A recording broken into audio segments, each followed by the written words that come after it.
Vamos aqui para 2 Reis 4, versículo 1.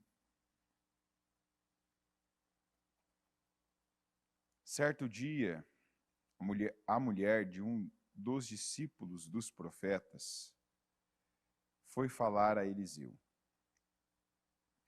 Teu servo, meu marido, morreu, e tu sabes que ele temia o Senhor.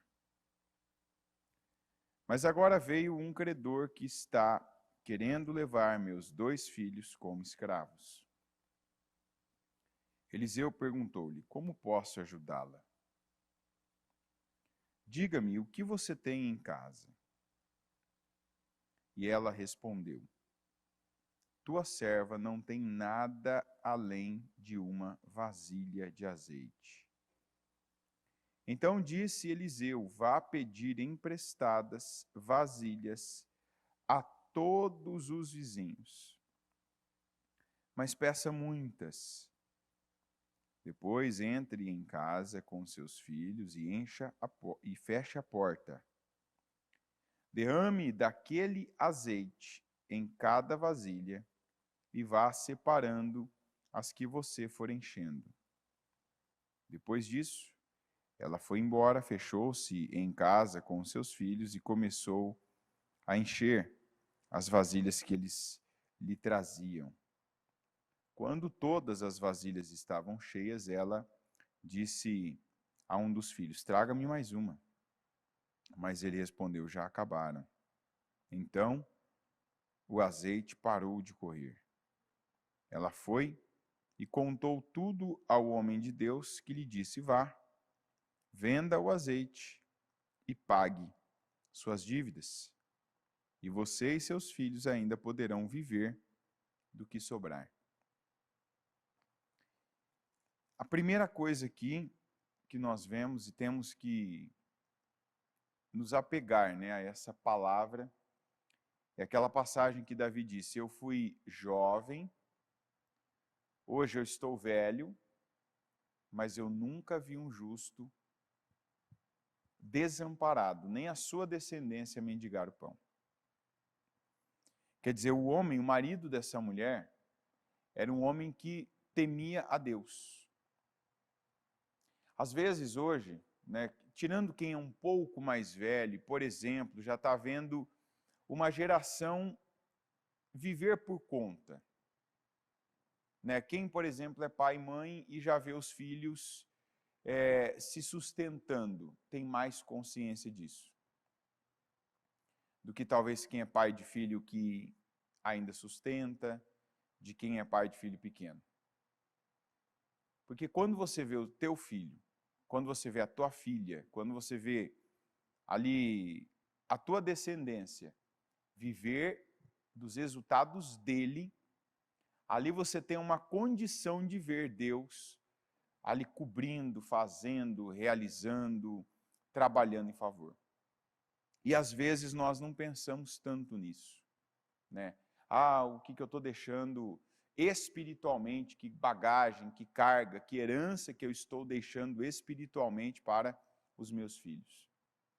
Nós vemos que esse homem, ele deixou uma bagagem, primeiro que a mulher dele sabia o que fazer e para onde ir. Ela não sabia o que fazer em casa. Ela não sabia o que fazer com o que ela tinha.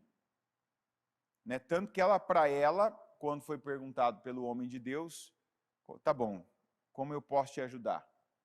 E aqui nós vemos que os instrumentos de Deus não falham. Isso é importante porque, às vezes, há essa preocupação, O que eu vou deixar, qual herança, quanto de dinheiro, se eu vou deixar uma aplicação, um investimento, uma poupança, a minha visão de que escola está estudando para o tipo de ensinamento didático que eu estou passando. E quantas vezes nós vemos que a principal, o que realmente define, o que resolve, o que muda, o que acrescenta na vida da pessoa, não está sendo preocupado. Não há uma herança espiritual. Eu falei aqui ainda na terça que o maior problema, né, 52 dias, foi o prazo que eles gastaram para reconstruir os muros em Jerusalém. Mas demorou anos para eles reconstruírem a vida daquele povo. Os muros foi um marco, né, foi um marco épico, um tempo ali específico, para que aquela primeira situação, e ali teve tudo, né, teve o físico, teve o espiritual, teve superação, teve comprometimento, teve dedicação, teve disciplina, que é algo que a gente vê que o povo não tinha mais. Então aquilo foi apenas o start da mudança da vida daquele povo, que não ficou apenas nos muros, não foi apenas os muros que estavam caídos, né, os portões que estavam queimados, mas ali foi, ou seja, vamos colocar uma divisão aqui, a divisão foram aqueles muros. Mas a vida espiritual daquele povo, a ponto de ter a monita com sala dentro do templo do Senhor, e os levitas, né, sacerdotes levitas, por exemplo, estarem trabalhando, que na época não podia, porque o levita ele recebia de todo mundo o dízimo, ou seja, todo mundo pega a 10ª parte, junta e faz o salário do levita, para que o levita não tenha que trabalhar e não tenha que se preocupar com a vida secular dele, porque alguém dá condições dele estar apenas para o templo, para as coisas consagradas, porque ele não podia falhar. O levita ele tinha que ter uma vida só para aquilo, né? Chegava alguém com uma oferta, chegava alguém com uma questão, chegava alguém para fazer expiação, ele tinha todo o cuidado, todo o ritual, né? E não era um ritual religioso, era um ritual proposital das coisas do Senhor. Então imagina, né, que condição estava aquele povo, que condição estava o templo do Senhor e que condição estava os ensinamentos daquele povo, porque a pessoa que tinha que estar ali passando aquilo para frente de geração em geração, ele não tinha como se envolver com aquilo, porque ele tinha que pensar, espera aí, eu tenho que fazer alguma coisa, eu tenho que criar algumas ovelhas, eu tenho que ir atrás de comprar algum campo, que não podia, né? Eu vou comprar algum campo para me virar. Ah, mas e a palavra? Se der tempo, né? Se der tempo, eu vou atrás disso. Se der tempo, e o templo? Se der tempo, eu vou atrás disso. Então, houve essa bagunça toda. E quando nós falamos do Neemias, nós estamos falando de uma pessoa que chegou e que não era levita, não era sacerdote, não era engenheiro, não era comandante, não era um monte de coisas, mas que ele assumiu fazer, ele assumiu ser. Ele se assumiu como um pai, ele se assumiu como um líder, né? Não tem histórico aqui dele ser um líder até então, né? Ele era copeiro, pode até ser que ele tinha aquele grupo dele que fazia aquele trabalho específico, mas ele foi para uma área que era completamente diferente, né? Uma área muito mais complexa, ativa, né? O serviço de copeiro era um serviço mais passivo, né? Chega a comida, chega o vinho do rei, chega alguma coisa e eu experimento. Alguém prepara, alguém faz, alguém deixou as coisas prontas e eu confiro. Eu vou lá e eu verifico. Eu não tenho que fazer as coisas acontecerem. E a gente vê a mudança na vida da pessoa, que isso ele se tornou na pessoa ideal para aquela situação. Ele se tornou na pessoa ideal para aquela mudança. E a mudança dele gerou mudança. Então, voltando aqui na viúva, a primeira coisa é essa. Eu preciso hoje, independente da idade dos meus filhos, independente se eu tenho filhos, eu começar a trabalhar para deixar uma herança espiritual. E como é que eu faço isso? Obedecendo a Deus no que está ao meu alcance. Fazendo o que Deus espera de mim e não o que é cômodo. Não o que é agradável para mim. Ah, isso aqui está legal. Por exemplo, está aqui agora às 7 horas da manhã, não é legal, não é agradável. Não é algo que você fica pensando dias, assim, eu não vejo a hora de chegar. meu Deus, eu não vejo a hora daquele dia acordar mais cedo para ir lá, né, no culto e tal. Não, não vai ser algo que vai gerar emoções dentro de você. Mas é algo que você está fazendo que você sabe que esse sacrifício, talvez essa 1 hora que faltou você dormir, né, o acordar mais cedo, né, aquele cada dia, né, que talvez não tenha o hábito de estar todos os dias na igreja. Mas aqueles dias agora que você estica, que você vai, que você paga aquele preço, essa é uma palavra que é para nos reforçar essa, não é nem essa ideia, mas essa convicção de que cada atitude que você toma para Deus, cada passo que você dá para Deus, volta para a sua vida. E se não volta para a sua vida diretamente, volta para a sua vida para um descendente teu. Volta para a sua vida para uma área que talvez você não tenha acesso agora, mas, por exemplo, quantas pessoas que estão aqui e que lá Deus está livrando agora de uma situação na tua casa, Deus está livrando de uma situação lá naquele trabalho que você fez, que Deus está livrando de uma situação alguém, né, de quem impacta diretamente a sua vida. Tem gente que vive livramentos porque nos serve. Tem gente que vive livramentos porque faz parte do plano de Deus essa pessoa ser um instrumento de alguma coisa.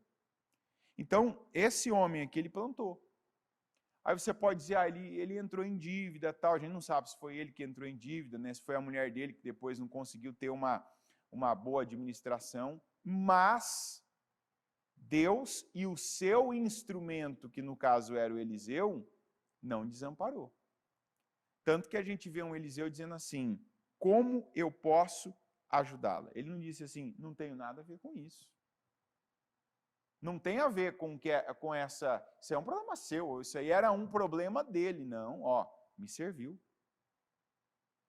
Me serviu, e ele deve ter sido servo literalmente do Eliseu, deve ter sido um daqueles da escola de profeta que era auxiliar dele, né, como foi o Geazi, por exemplo. Né, tanto que, veja que ele não disse, quem é, tá, opa, como é que eu posso te ajudar?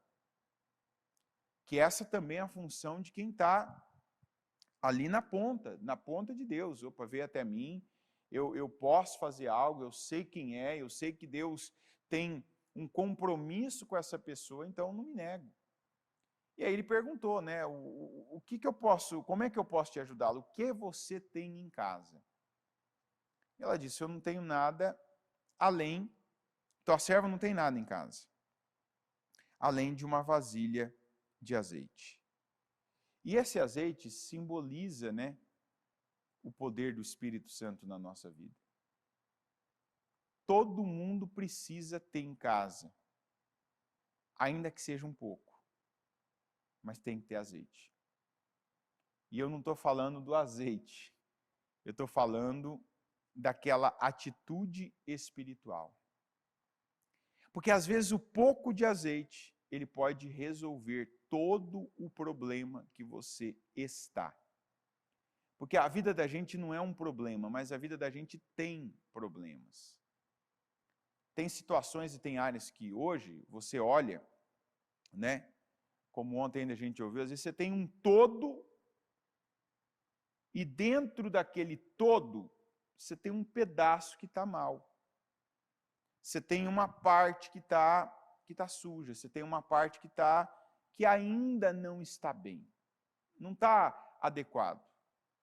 E há uma tendência a gente, como essa mulher aqui, né, ela fez, não tem nada. Para ela, aquele pouco de azeite não teria poder, não faria efeito, dado o tamanho da dívida. Ou seja, ela não viu aquilo. Ela não viu solução naquilo, ela não viu o instrumento de Deus naquilo. Como eu acredito que, como seria o caso do Neemias sem a oração, alguns ainda não estão vendo o que Deus vai fazer com a pessoa que ele pode se tornar, com ajustes sendo feitos.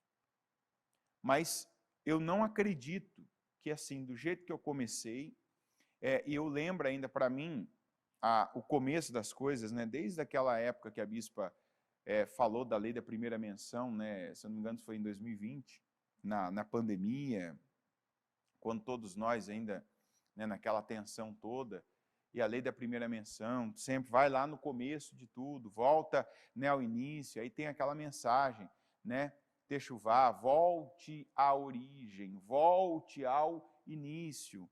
Né? Não foi à toa que João Batista começou assim, que Jesus começou assim, foi, né, aquela mensagem de entrada. A mensagem do início deles era para voltar ao início das pessoas.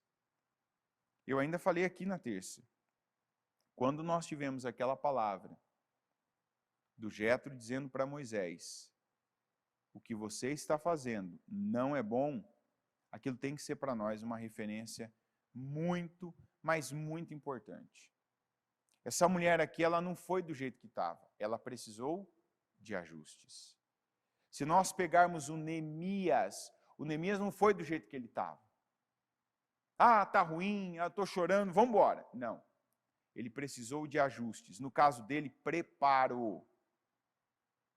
Não foi aquela coisa dele sair dali e correndo desenfreadamente, desorganizadamente, né, do jeito que ele estava, não. Então, eu penso que essa primeira semana tem que ser uma semana para nós, de nós nos situarmos e olharmos para a nossa vida do que eu preciso de ajuste, do que eu preciso de preparo. O que eu estou fazendo que do jeito que eu estou fazendo, o que eu estou vivendo que do jeito que eu estou vivendo vai terminar os 52 dias e vai continuar do mesmo jeito. Ela tinha azeite? Tinha, mas ela precisou sair, ela precisou pegar instrumentos, pegar vasilhas, ela precisou ir além do que ela foi, mas ela foi a Deus, amém? Você está em Deus, você está na igreja agora ouvindo a palavra, você está vindo aos cultos, possivelmente, provavelmente, certamente, eu já declaro que você vai estar aqui amanhã no jejum também, vai pagar esse preço. Então, tem o espiritual, sem ele você não vai a lugar algum, você não tem direção sequer. Mas, se a direção é recebida e ela não se torna em prática, se ela não se torna em aplicação, não vai mudar.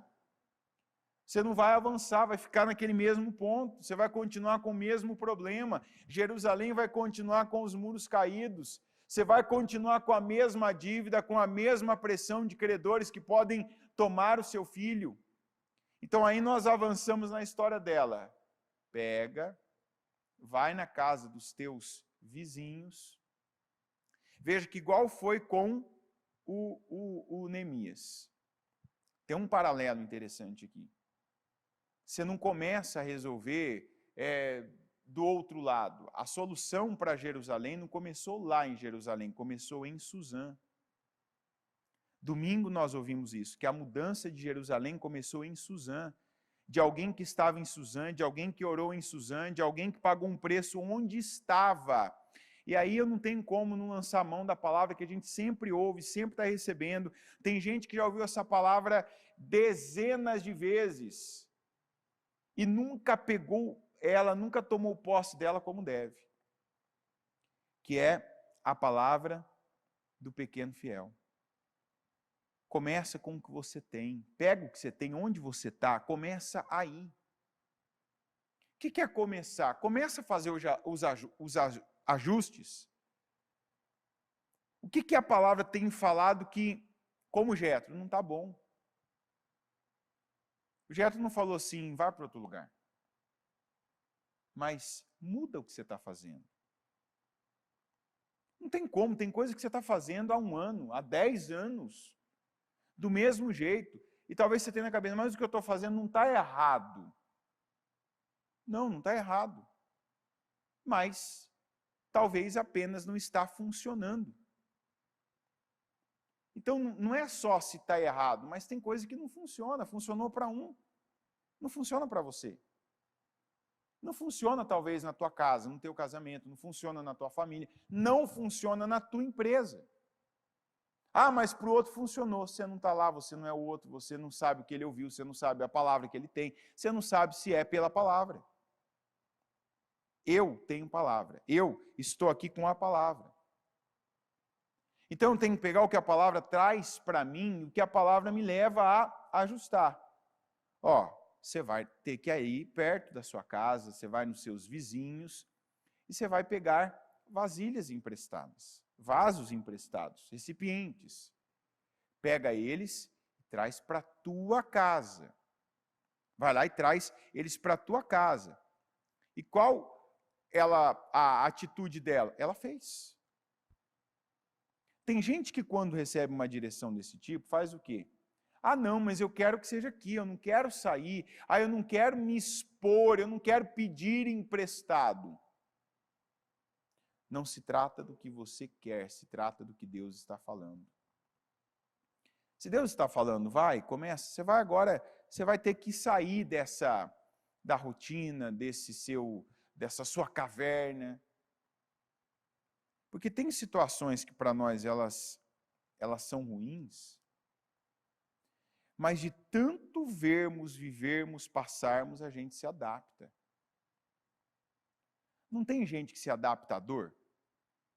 Tem ou não tem? Tem a palavra na Bíblia que aquela mulher estava 18 anos. De que maneira? Lembra a postura dela? Encurvada. Quando a gente pensa que ela foi curada, ela não foi para ser curada, ela foi para mais um culto. Está entendendo?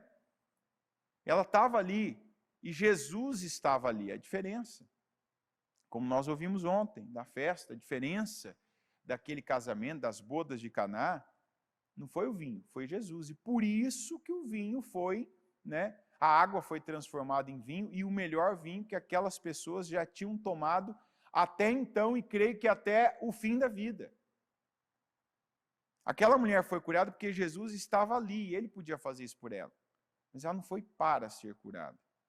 Quer dizer, aquela era a vida dela adaptada. Ela fazia tudo que ela tinha que fazer, inclusive ir à igreja, se adaptando àquela dor, àquela deficiência já, aquela anomalia do corpo dela. Como tem gente que, não, eu já me adaptei, isso aqui é assim mesmo. Isso é uma coisa que eu quero bater assim, bater igual a gente bate ovo, até virar um suspiro. Que aquilo que você tem tratado como normal, não é normal, todo mundo é assim, na minha casa é assim, na minha família é assim, nas minhas mãos são assim. Não pode. Não é normal. Não está normal. Isso não pode ser mais aceito como algo normal. Você não pode olhar para algumas coisas que talvez porque estão há anos na sua vida e você só viu isso. Deixar do jeito que está. Só que o propósito, veja que eu diria até que não é 50% nós e 50% Deus. Eu diria que tem coisas que são 99% nós. E aquele 1% que é impossível mesmo, Deus faz. Por exemplo, quando a gente olha para o Neemias e o que ele fez, a gente não vê ali nas obras, na condução do Neemias, algo impossível. A gente não vê. É ou não é? O que ele fez, por exemplo, impossível? Ele levantou pedras, elas levitaram? Isso seria impossível, não seria? Seria ou não seria? Isso não aconteceu. Ele está ali, ele parar e o muro, e sendo os tijolos, as pedras queimadas, as pedras, o monte de entulho se tornar um muro, sem ação, sem determinação, sem comprometimento. Isso seria impossível, seria sobrenatural. Aconteceu isso? Não. O que nós vemos que era impossível? O prazo que eles fizeram essa obra. Foi ou não foi? Em 52 dias, nós, com os nossos recursos, com a nossa tecnologia, né? E principalmente com a mão de obra que nós temos hoje em dia, seria uma situação, eu diria, impraticável. Olha que uma obra costuma estar todo mundo ali puxando para o mesmo lado, né? Ali eles tinham oposição, eles tinham essas armadilhas que prepararam para eles, eles tinham eles tiveram um monte de situações. Então, qual foi a parte impossível que a gente vê Deus agindo naquela obra? O tempo em que eles conseguiram fazer, a condição física deles, que Deus deu uma condição física para aqueles homens que a gente tem que reconhecer.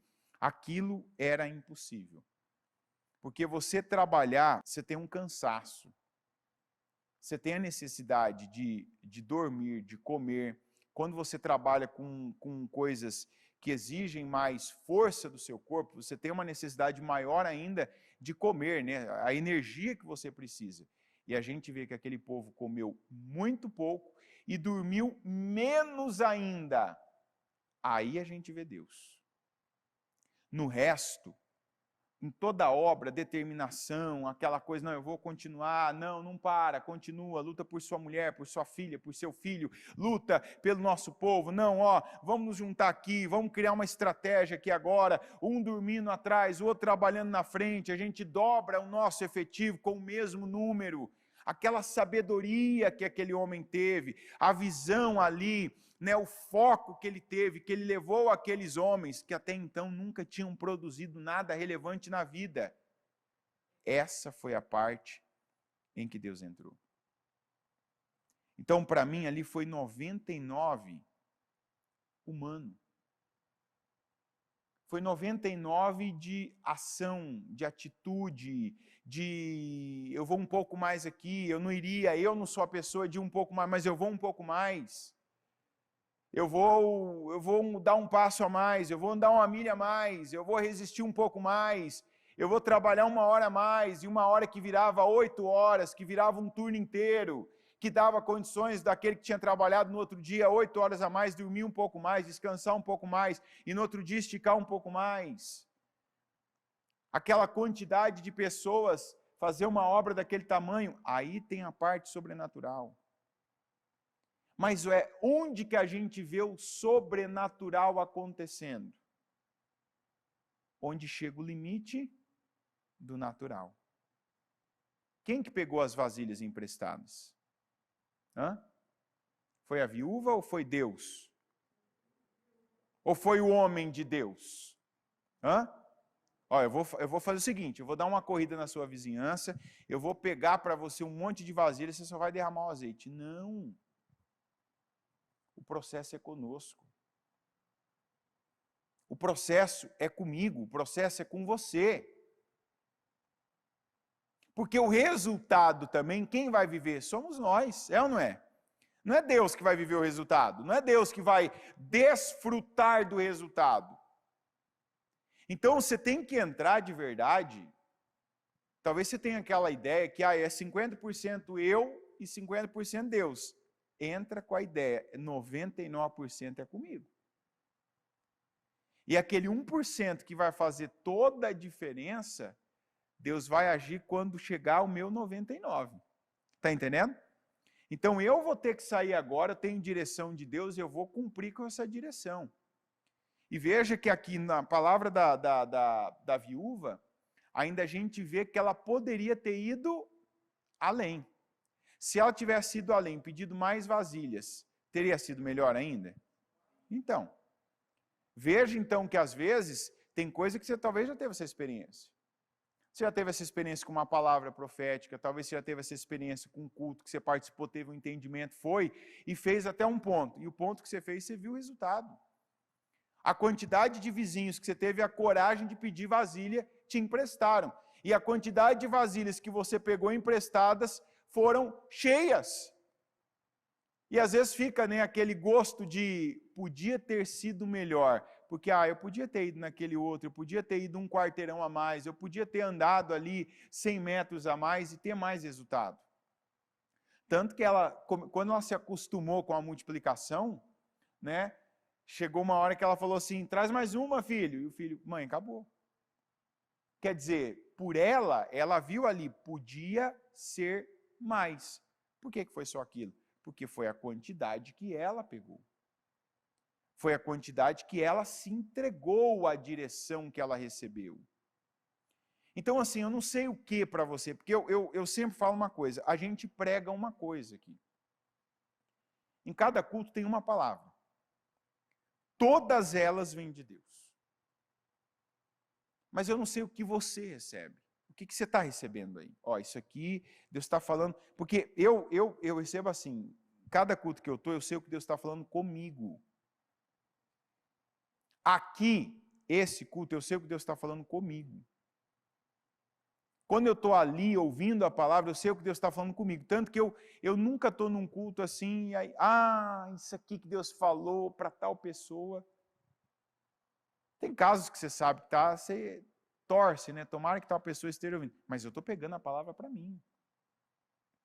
Então, essas direções que você pega para você, para mim, essa palavra do Jetro, ó, o que você está fazendo é bom. Então, não perca mais nenhuma.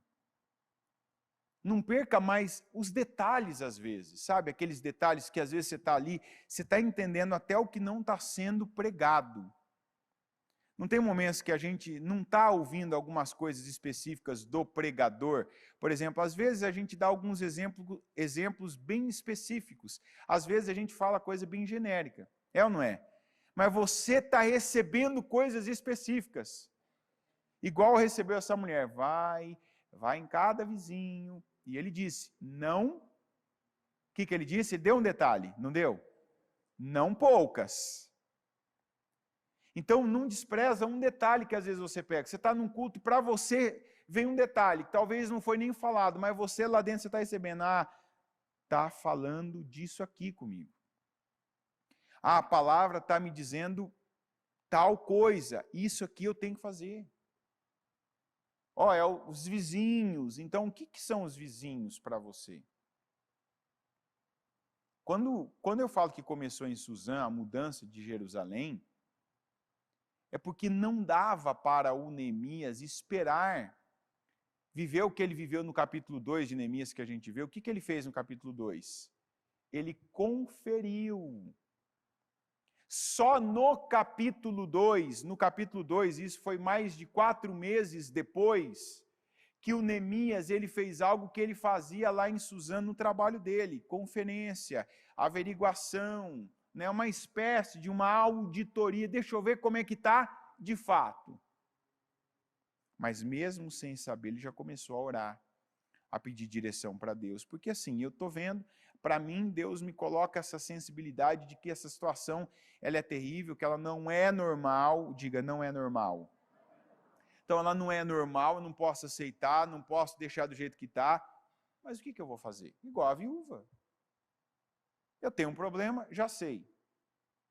Né? O que eu imagino que resolveria, eu não vejo, eu não tenho. Vou buscar ajuda. O Neemias buscou em Deus. Senhor, eu não aceito isso. Senhor, olha a situação que nós chegamos. Que situação terrível que a gente chegou. Eu entendo por que a gente chegou. O pecado, a gente pecou, a gente falhou, a gente não honrou o Senhor, e o Senhor não nos honrou também. Então me perdoa, eu me arrependo, eu pequei, o teu povo pecou. Mas, o que eu faço? Tanto que, você vê no final do capítulo 1, a oração dele, faze com que esse homem tenha uma boa atitude para comigo, que ele estava falando do rei. Até, a bispa costuma usar uma expressão que até para orar nós precisamos orar. Como é que você acha que ele chegou na oração para quebrantar o rei? Orando. Acredite, tem orações que você não faz hoje, mas que você vai fazer a partir de um determinado dia desses 52 dias. Sabe por quê? Porque você vai orar e até aprender a orar por coisas específicas que antes você não orava, que você simplesmente fazia, que você ia, que você de repente se via lá no lugar, diante da pessoa, e que você vai começar a entender, opa, Por que isso aqui não está fluindo como der? Porque eu não oro por isso. E eu não gasto tempo orando para isso. Eu não dedico uma oração para este propósito. A oração dele no começo era uma. A oração já de 4 meses era outra. Eu não falo do tempo de oração, quanto tempo ele gastava em oração, não, mas ele era específico nas orações. Tanto que termina assim. O Senhor faz eu achar graça diante dos olhos desse homem. Quer dizer, então, o que eu vou precisar? Eu preciso, primeira coisa, para eu fazer alguma coisa por Jerusalém, eu preciso sair de Suzã. Tem 2 maneiras da gente sair de um lugar. A gente sai pela porta da frente, ou a gente sai... O que significa sair pela porta dos fundos? Escondido, significa uma fuga. É ou não é verdade? Tem gente que está entendendo. Quando vem o que você está fazendo não é bom, que agora você vai para um grande projeto, tem gente que está recebendo de Deus. Que você vai para outra coisa, que você vai agora para um outro projeto, que você vai... Mas espera aí. Quantas pessoas que não conduziram bem, não fizeram bem a transição de Suzã para Jerusalém? Que pegaram na emoção, não pegaram a palavra, pegaram uma emoção. A pessoa juntou aquela vontade que ela tinha de terminar aquilo, de sair daquilo, de sair daquele lugar, de sair da presença daquelas pessoas, né? E eu quero sair daqui agora. A palavra diz para eu sair, a palavra diz para eu fazer outra coisa, a palavra diz para eu ir para o outro lado. Ah, eu vou. Mas espera aí. Você não faz isso na carne. Você faz isso no Espírito. Então, como é que eu vou fazer no Espírito? Oração. Tem coisa que você quer hoje, mas talvez só vai conseguir no dia 30, no dia 40, no dia 52. Ou talvez no dia depois dos 52. Mas como é que você vai chegar no dia 52? Você tem que passar pelo dia 5. É ou não é? E pelo 6 também. E pelo 7. E assim vai. Então, o Neemias não vou para lá. Não, peraí. Eu tenho uma vida aqui, eu tenho um compromisso aqui. E como eu saio? Isso é uma coisa que a bispa fala há anos. Diga, como eu saio de um lugar, diga, de uma situação, de uma condição, é como eu entro na próxima. Pergunto para você, Neemias saiu bem ou saiu mal de Suzã? Ele saiu de forma perfeita. E ele só fez isso porque ele orou para isso. E ele não orou pouco. No começo ele não orou para isso, mas a oração foi dando a ele condição. A oração foi dando a ele o caminho, foi dando a ele o que eu tenho que fazer amanhã, o que eu tenho que fazer depois. E vai. Tanto que o fim da oração dele, concede-me graça diante dos olhos desse homem, que era o rei. Então, não faça isso. Isso é um conselho claro, específico, que eu dou para você hoje, e que esse aqui não tem como falar que é interpretativo. Não, isso aqui é prático. Não aceite nenhuma situação que você está vivendo hoje, em nenhuma área, que você simplesmente rompa daquela maneira de não terminar. Que você descontinue, por exemplo. Que você saia pela porta dos fundos. Que você termine mal. Que você não tenha atitude, talvez repetindo outras vezes na sua vida, que você não tenha a atitude de um cristão. Sabe, simplesmente não falar, não retornar, não encerrar, não dar uma satisfação, não voltar, parar, abandonar. Neemias não abandonou.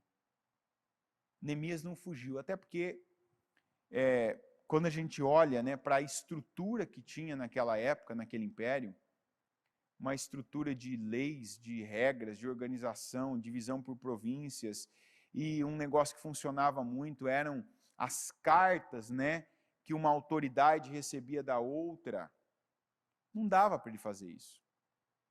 E ele não fez também. Por quê? Porque ele, orando, ele foi adquirindo essa sabedoria. Então decida que o que você está em fase de terminar. Talvez você está entendendo que tem coisas, então é para eu terminar. Mas não termina mal. Saia pela porta da frente. Saia com mais autoridade do que você entrou. Saia ali com a bênção, ali com honra, para que você chegue com honra. Quando a gente vê aqueles ataques, começaram com ataques indiretos, depois o povo, os fracos, a gente vê no capítulo 2 aquele ataque indireto ao Neemias, meio que com esses aí ele vai reconstruir o muro. O que eles vão fazer? O eles é uma coisa, era indireto ao Neemias. Quando a gente vai para o capítulo 4, a gente vê o ataque direto a ele. As calúnias faladas sobre ele, as ameaças feitas a ele, vou falar para o rei que você está fazendo isso. Desce aqui porque a gente tem que ter uma reunião, porque isso aqui não está do nosso agrado, do Sanbalate, Tobias, Gesem, os opositores, os interessados no caos, porque ganhavam com caos, como até hoje tem gente que vive assim, Então ele, não, por que ele tinha aquele peito que ele tinha de dizer, não vou descer, eu estou num grande projeto, não posso descer, eu ia ter com vocês, um homem, ó a expressão dele, um homem como eu ia fazer um negócio desse, ia se esconder. Por que ele podia falar isso? Por que você acha que ele podia bater no peito e dizer assim, eu não devo nada para vocês? Porque a quem ele devia, ele estava bem. A quem que ele devia satisfação? A Deus, graças a Deus. E quem mais? Ao rei. Com esses dois, ele estava certo ou não? Ele estava em dia ou não? Ele tinha a expressão, Ele tinha cara para lidar com esses ou não? Então, gente, isso que importa. E aqui tem que cair por terra uma coisa que alguns até hoje, com tantas palavras que nós tivemos, não pegaram esse espírito. Não adianta viver de imagem. Não adianta você convencer. Sabe aquele negócio de, não, então deixa eu ser político aqui com o Sanbalate, o Tobias, porque eu quero estar bem. Para eles eu não devo satisfação. Para eles eu não devo nada. Eles não são autoridade sobre mim. Até aquele profeta, que eu esqueci o nome aqui, mas que chamou ele, porque tem uma profecia aqui para você. Ele estava tão íntimo, o Neemias estava em comunhão tão profunda com Deus, que o discernimento dele é algo que a gente precisa pedir para Deus todo dia, para detectar. Quando uma pessoa vem ali por Deus, eu perceber, é de Deus. Mas também, quando uma pessoa vem na carne, ou vem pelo diabo, eu também perceber, não, isso aqui não é de Deus, eu não dou ouvidos, eu não paro para ouvir, eu não respeito. Está entendendo? Porque ele, não, isso não é de Deus, isso aqui eu não ouço, não paro para ouvir. Daquela situação que chamaram ele para ir para dentro do templo, porque tem uma mensagem para você que está dizendo isso. Ele, não, Deus fala comigo. Eu sei o que Deus fala, eu sei o que Deus quer de mim, eu sei para que eu estou aqui, eu sei o que Deus tem comigo. A gente tem que ter essa convicção. A gente tem que saber. Então não adianta você ter a imagem que agrada. Você tem que ter a vida que agrada. Você tem que fazer igual Caleb disse, se o Senhor se agradar de nós, nós temos tudo que nós precisamos. Lembra do Caleb? Por que vocês estão temendo esses inimigos aí, os cananeus? Se o Senhor se agradar de nós vamos entrar na terra que é nossa, vamos possuí-la, e quanto aos seus habitantes, o Senhor vai nos dar, nós os devoraremos como se eles fossem pão. Então, peraí, eu tenho que sair? Vou sair com honra. Não vou fugir de situação, não. Tem que enfrentar? Vou enfrentar. Tem que falar com a pessoa? Vou falar. Tem que lidar? Vou lidar. Pare de fugir, pare de se esconder. Pare de colocar alguém para fazer aquilo por você, que é você que tem que fazer. Porque a maneira como ele saiu de Suzã foi a maneira como ele entrou em Jerusalém. Com autoridade, com honra e de mãos cheias. Sabia que Neemias chegou de mãos e com uma caravana cheia em Jerusalém? Ele chegou com estrutura, com condição, mas ele não chegou lá porque o rei olhou para ele e gostou dele. Gostei de você, Neemias, porque ele provocou isso orando por 4 meses. Aquelas orações curtas, o que eu faço, Senhor? Me ajuda, Senhor.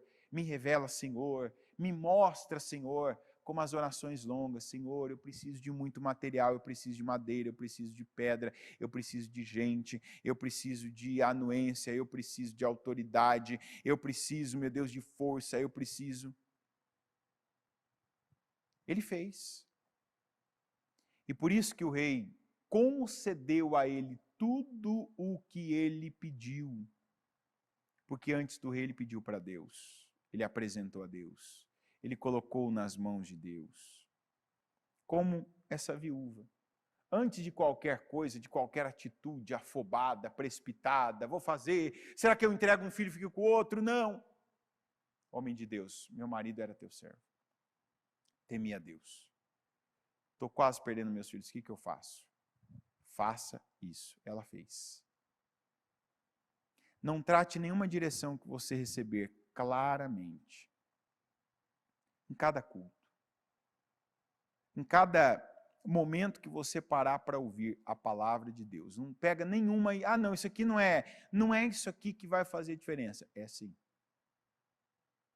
Uma unção faz a diferença. Um dia faz a diferença.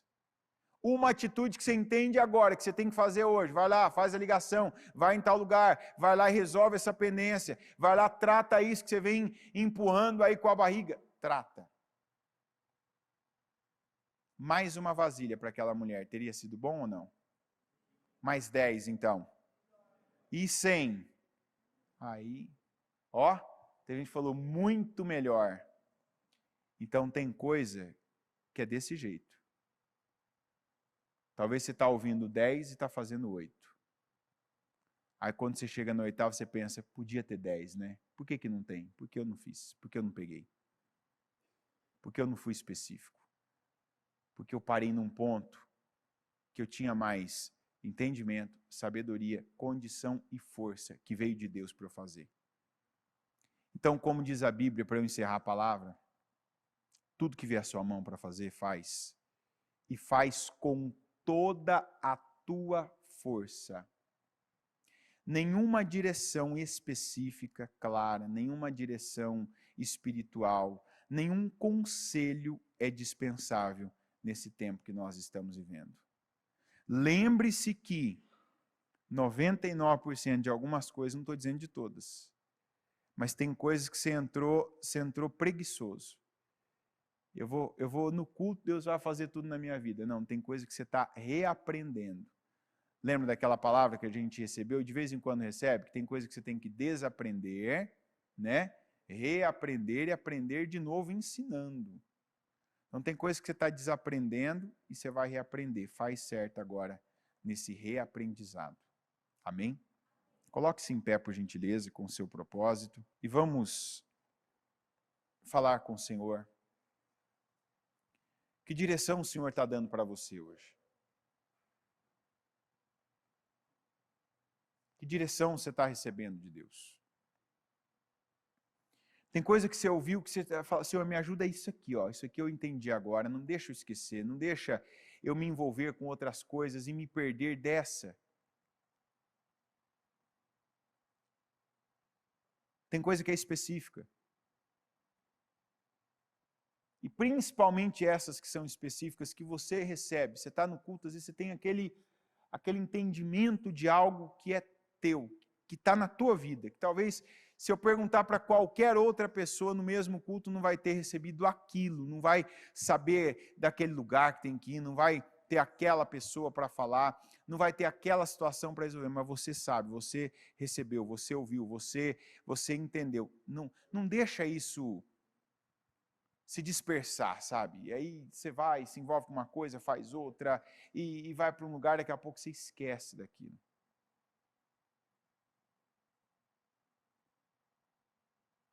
Amanhã você vai ter direções, mas até amanhã tem coisa para fazer hoje, direções para seguir hoje, tem passos para dar hoje.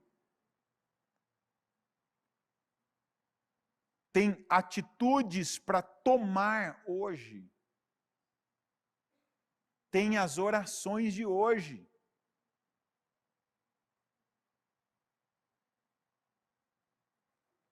Ele não orou em 4 meses, algumas vezes. Ele orou por 4 meses. A cada dia tinha aquele momento. Senhor, eu estou inconformado com a situação terrível, mas eu não sei o que fazer. E eu creio que veio. Por que você acha que está assim? Ah, porque nós nos afastamos dos teus caminhos. Ah, então eu preciso voltar para o teu caminho. Senhor, me perdoa. Senhor, perdoa o teu povo. Senhor, o Senhor é grande e temível, mas o Senhor também é misericordioso para aqueles que te amam e obedecem os teus mandamentos. Então agora eu começo uma nova vida, de mostrar o meu amor e a minha obediência. E ali ele começou a ter as suas revelações. Como eu posso ajudar esse povo? Eu estou aqui em Suzano. O que eu preciso? Como é que eu chego lá? Será que o rei vai me liberar? Pede. E material? Pede. Como é que eu posso te ajudar? O que você tem? Um pouco de azeite. Opa, então você vai multiplicar isso. Começa onde você está, começa na tua redondeza. Não adianta você pensar do outro lado, vai no vizinho.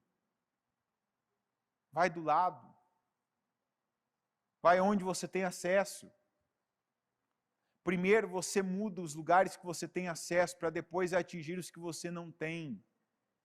Primeiro você age, primeiro você fala, primeiro você tem atitude, primeiro você ora por aquilo que está visível, por aquilo que é acessível. E você vai contagiando o ambiente espiritual da tua casa, o ambiente espiritual do teu trabalho, o ambiente do teu corpo, a tua energia que tem que ser outra. Pede para Deus agora que hoje você tem que ter uma energia diferente.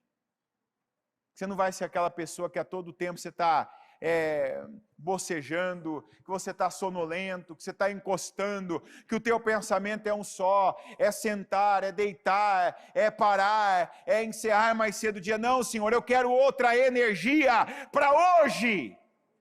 Seja ousado e pede aquilo que você não tem há muito tempo. Eu quero outra cabeça para eu lidar com aquelas situações que eu sei que eu tenho hoje. Eu quero visão, meu Deus. Eu quero uma paciência que eu não tenho mais com o meu cônjuge. Eu quero um olhar de amor que eu não tenho mais com os meus filhos.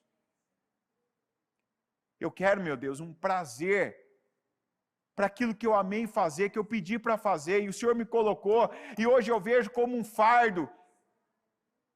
Eu vejo como um fardo estar naquele lugar, ter aquela atividade. Me dá prazer, meu Deus. Coloque em mim um renovo que vem do Senhor. Para que o meu dia não seja aquela eternidade, mas que seja igual o trabalho do Jacó pela Raquel, que 7 anos lhe pareceram dias, porque ele fazia aquilo com gosto. Isso não pode vir de Deus para cada um aqui? Claro que pode. Mas ore para orar. Senhor, eu não tenho prazer em orar, então me ajuda a orar, Senhor, me ajuda a orar, Senhor, me ajuda a orar, me dá espírito de oração, me dá espírito de intercessão. Eu quero ser um guardião da minha casa, meu Deus. Me dá visão para eu organizar. Para mim não dá, eu não consigo, eu não tenho tempo, eu não tenho acesso. Talvez porque você está pensando em Suzano, você está pensando em Jerusalém. Começa a acessar os pontos de Suzano, que tem solução, que tem material, que tem bênção, que tem condição, que tem estrutura, porque tem muita estrutura que você não vai ter em Jerusalém, que você tem em Suzano. Tem muita coisa, o principal não está na casa dos vizinhos. Os vizinhos têm as vasilhas, mas o azeite está dentro da tua casa. Senhor, eu oro agora e te peço, nos ajuda. Meu Deus, eu peço, nos ajuda, meu Pai. Eu oro por renovo, renovo das nossas forças, a nossa força mental, a nossa força emocional, a nossa força e vigor físico. Eu peço, nos renova, meu Deus, agora. Nós estamos no começo desse dia, eu te agradeço por estarmos, meu Deus, recebendo do Senhor cada uma dessas direções, que é como, meu Pai, o Eliseu falando com aquela viúva, dando conselho, falando, faz assim, usa isso que você tem, vai até tal lugar, pede, se exponha, se humilha se tiver que se humilhar, mas haja, faça, não fica parado. Meu Deus, eu quero multiplicação. Eu quero que esse pouco, que talvez não era tratado com a devida honra, que não era dado o devido valor, que ele se multiplique. Eu não sei o que é isso, meu Deus, mas eu oro por hoje mesmo, em função da atitude, em função, meu Deus, da ação, em função da busca, em função, meu Pai, da humilhação, em função dos pedidos, que o Senhor multiplique esse pouco de azeite que está dentro da nossa casa, que talvez nós nem trouxemos aqui, nem trouxemos ao propósito, nem trouxemos à igreja, nem trouxemos, meu Deus, à tona, num momento de orientação, num momento de aconselhamento. Quantos que não trouxeram, meu Deus, o pouquinho de azeite, mas é por ele que o Senhor vai operar, que o Senhor vai multiplicar, que o Senhor vai trazer solução, sustento, provisão. E eu peço, meu Deus, abençoa. Eu oro pela restauração do teu povo. Eu concordo, meu Pai, com cada oração aqui por restauração. Eu oro para que o Senhor fortaleça as mãos, que o Senhor fortaleça os pés, que o Senhor, meu Pai, dê uma outra visão de vida, que o Senhor renove o entendimento. Mais uma vez eu te peço que o mundo com o qual nós nos conformamos e que diz lá em Romanos 12, a mentalidade que nós tivemos uma vida, meu Deus, a maneira de viver como nós conduzimos uma vida, que ela caia por terra, Senhor. E que o Senhor nos renove, que o Senhor renove o nosso entendimento, a nossa visão de vida, para que tenhamos, meu Deus, uma vida segundo o padrão do Senhor. É o padrão do Senhor que nós queremos. É um padrão, meu Deus, que nós fazemos parte. Não é mais aquele padrão que alguém nos dá, que alguém nos fornece, que alguém nos entrega, que alguém faz por nós, que alguém cria por nós, que alguém sustenta por nós. Não, Senhor, somos nós e o Senhor. É cada um e o Senhor, meu Deus. E o Senhor nos capacita. O Senhor, meu Pai, nos dá visão. O Senhor, meu Pai, nos fortalece, e eu tomo posse de cada uma dessas situações, o fortalecimento, o sustento, a visão, a sabedoria, o discernimento, meu Deus, eu te peço, nos dá discernimento como Neemias tinha, como é admirável, Senhor, como é desejável o discernimento que esse homem passou a ter, e nós pedimos discernimento também, para que religião, religiosidade, para que movimentos religiosos, meu Deus, para que a aparência não nos engane, mas que sejamos conduzidos pelo Senhor, que sejamos sensíveis à Tua palavra, à direção do Senhor, meu Deus, e à obra do Senhor na nossa vida.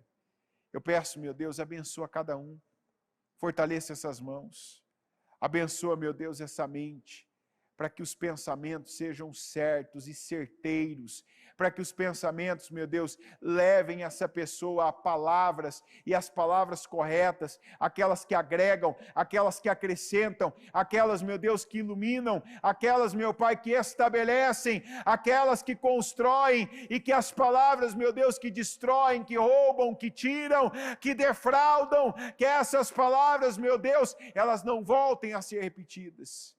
Por isso eu te peço, nos dá essa vigilância, nos dá, meu Deus, esse entendimento, essa visão, que a Tua palavra seja um molde para a nossa vida, a forma para a nossa vida, que assim como Neemias, meu Deus, que venhamos arrastar outras pessoas pelo nosso exemplo, pela nossa vida, que o Senhor nos use para o grande projeto, meu Deus, e para o grande propósito o qual nos chamou. Eu tomo posse, meu Deus, de restaurações. Eu tomo posse, meu Deus, de revelações do Senhor para cada um. específicas, coletivas. Eu tomo posse, meu Deus, do poder e da unção do Senhor sendo derramado sobre cada pessoa aqui, para a obra de hoje, para a reconstrução de hoje, para o trabalho de hoje, para a situação que deve ser encerrada com honra hoje, para o término de algo hoje ou para o início de algo hoje. Eu tomo posse, meu Deus, dessa unção que o Senhor derrama. E eu creio, meu Pai, tomo posse porque nós estamos aqui. Nós viemos, nós estamos aqui fazendo a nossa parte, a nossa oração diária, a nossa busca diária. Que o Senhor, meu Pai, nos responda hoje. Que o Senhor nos entregue, meu Deus, o que tem para nós hoje. E que o Senhor, meu Pai, nos abençoe hoje, em nome de Jesus.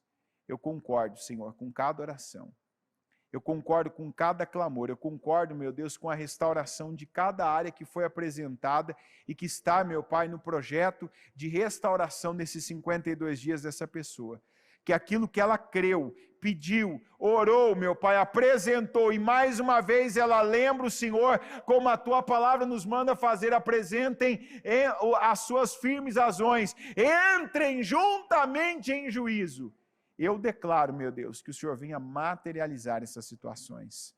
Que assim como foi materializada aquela obra de reconstrução, que seja materializada na vida dessa pessoa, essa reconstrução, em cada área da vida dela. É o que eu creio, meu Pai, eu concordo com cada oração e eu ligo cada uma aqui na terra para que todas sejam ligadas nos céus. Em nome de Jesus, amém.